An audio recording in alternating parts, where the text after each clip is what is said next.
healthy soul winners as long as you possibly can. I want you to be in the best physical health, not so you can go party, but so you can have years of your life, if the Lord delays, to get fruit for the Lord. I believe the Lord would have sent His disciples out in a way that was best for their physical health. Well, if that's so, then the whole idea of foot support is about as scientific as Crisco. And Crisco back in the 1920s killed everybody with heart disease by saying, we found something better than oil, olive oil and butter. It took them 80 years, almost 100 years to say, oops, we made a mistake. And they did it silently. Now restaurants ban trans fats and Crisco. Well, this is happening right now. I'm not here to help you get rich, but if you wanted to invest in something, invest in moccasins. Because they can't keep the science down, see. It's already exploded. It'll take a long time to filter, and there'll be a backlash from Nike, and there'll be a big fight, but pretty much it's over, see. You got to remember, trans fats, they discovered that was causing heart disease. Crisco was causing heart disease back in the 70s. But they buried it for 30 years so they could bury it no more.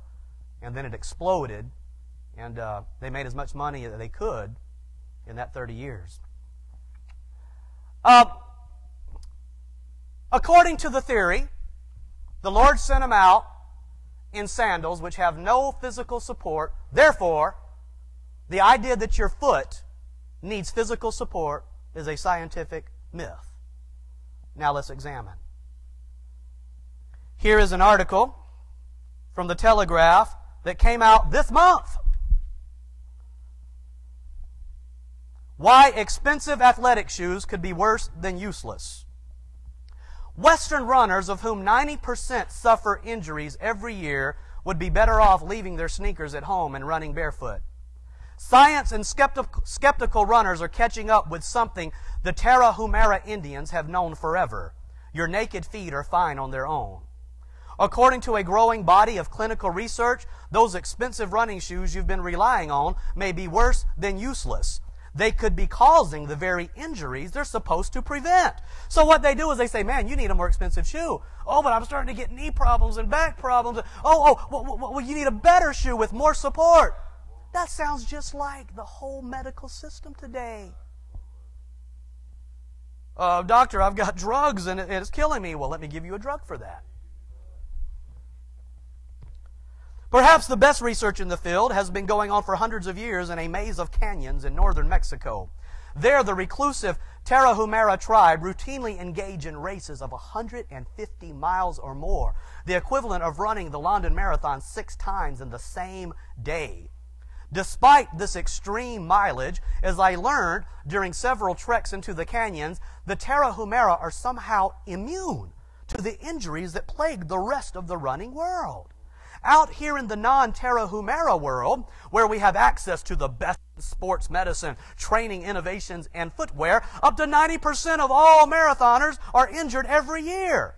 The Tarahumara, by contrast, remain spry and healthy deep into old age. I saw numerous men and women in their 70s loping up steep cliffside switchbacks on their way to villages 30 miles away. Did you ever think at 70 you'd be running for 30 miles? Up cliffs? Caleb could do it. Caleb at 80-something said, hey, I'll go up that mountain and I'll kill some giants while I'm up there. A modern American at 84 can't even get up a mountain. He can't get off his horse. Back in 1994, one Tarahumara man ventured out of the canyons to compete against an elite field of runners at the Leadville Trail Ultramarathon, a 100-mile race through the Rocky Mountains. He wore homemade sandals. He was 55 years old, and he won. They've got all of their Nikes, and he comes, and he got a piece of old tire and tied it to his ankle. And at 55, whooped them all.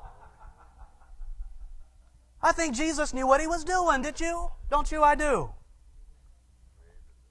He sent them out with sandals for a reason. Oh, they're really like that. You know what they believe over at Kingdom Baptist? I'm just showing you something. If you have problems, I have problems. I got rid of my shoes, and I said, well, I'll prove this. I'll get to the bottom of it right now. I went on a treadmill. I can't even do a treadmill. I have to do a stair stepper because it'll hurt me all night. But I said, man, I'm going to walk in there in my Indian moccasins. And I'm going to get on a treadmill. And I'm going to run for a long time. And I did so. I came back home, I lay down in bed, and waited. Nothing happened. I can't believe this. All of this time, it's been my shoes. All right.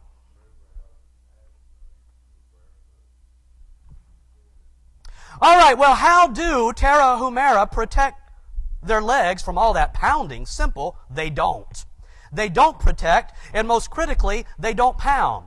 When the Tarahumara aren't barefoot, they wear nothing more cushioned than thin, hard sandals fashioned from discarded tire threads and leather thongs. In place of artificial shock absorption, they rely on an ancient running technique that creates a naturally gentle landing. Unlike the vast majority of modern runners who come down heavily on their foam-covered heels and roll forward off their toes. And why do you land on your heel? I was watching everybody walk the other night, and I just kind of studied it, and I noticed everybody that had the heel, they're landing on their heel, landing on their heel, landing on their heel. And I noticed my heel is starting to hurt wearing my moccasins, so I start walking on the ball of my foot. It forced me to walk right, see.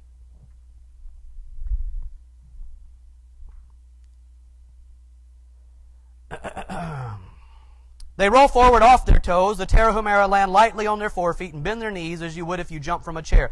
You'd expect casualties to decrease as technology improved, but you'd be wrong. There are more heel and Achilles tendon injuries now than ever. Astonishingly, there's no evidence that any of this technology does anything, which may explain why Nike ads never explain what exactly those $190 shoes are supposed to do. In a 2008 research paper for the British Journal of Sports Medicine, Dr. Craig Richards, a physician at University of Newcastle in Australia, revealed that after scouring 30 years' worth of studies, he couldn't find a single one that demonstrated that running shoes made you less prone to injury. So if shoes aren't the solution, could they be the problem? Last spring, Lieberman recruited Harvard students for an experiment. He had them kick off their sneakers and run every day in either bare feet or wearing a thin rubber foot glove. The results were remarkable. Once their shoes were taken away, the students instinctively stopped clumping down on their heels. Instead, they began landing lightly on the balls of their feet, keeping their feet beneath their hips and bending at their knees and ankles. Without knowing it, they were mirroring the Tarahumara. In Germany, meanwhile, the world's leading researcher in human connective tissue, Dr. Robert Schlapp at the University of Ulm, began a similar experiment. If you encase the foot in thick shoes, you not only lose ground awareness, you limit your natural elasticity. Schlapp began slipping out of his shoes to run barefoot through the parks of Berlin. Soon, all of his heel pain vanished, never to return. A team of researchers put 68 young adult runners on a treadmill and found that they suffered 38% more twisting in their knees and ankles when wearing shoes than they did in bare feet. Similarly, a study in the Journal of Sports Medicine and Physical Fitness in March 2009 found that even when running on hard surfaces, barefoot runners experience less impact than runners with shoes because, as the Harvard students discovered, they naturally take shorter strides and they bend their knees and ankles. No one needed to feed those numbers to Abib Bikila, the two-time Olympic champion, or Zola Budd, who held the 5,000-meter world record. Skeptics, they found it out a long time ago. Skeptics like to argue that runners bring injuries on themselves by doing their miles on hard, man-made surfaces and being less athletic than marathoners of yore. That reasoning ignores the fact that barefoot humans got along quite well on hard terrain for many years, running on cement-like surfaces like the sun-baked African savanna, the beaten dirt trails of the Amazon, or the stony canyons of Mexico. Here's New York Magazine, a recent article, How We're Wrecking Our Feet with Every Step We Take. If you can imagine a really big insulated shoe on your foot when you walk, you kind of stomp on your foot, says Dr. Najia Shukour, the study's lead researcher. The way your foot hits the ground is very forceful. Most shoes, even running shoes, have a fairly substantial heel built into them. And heels, we now know, can increase knee load. And other factors she points out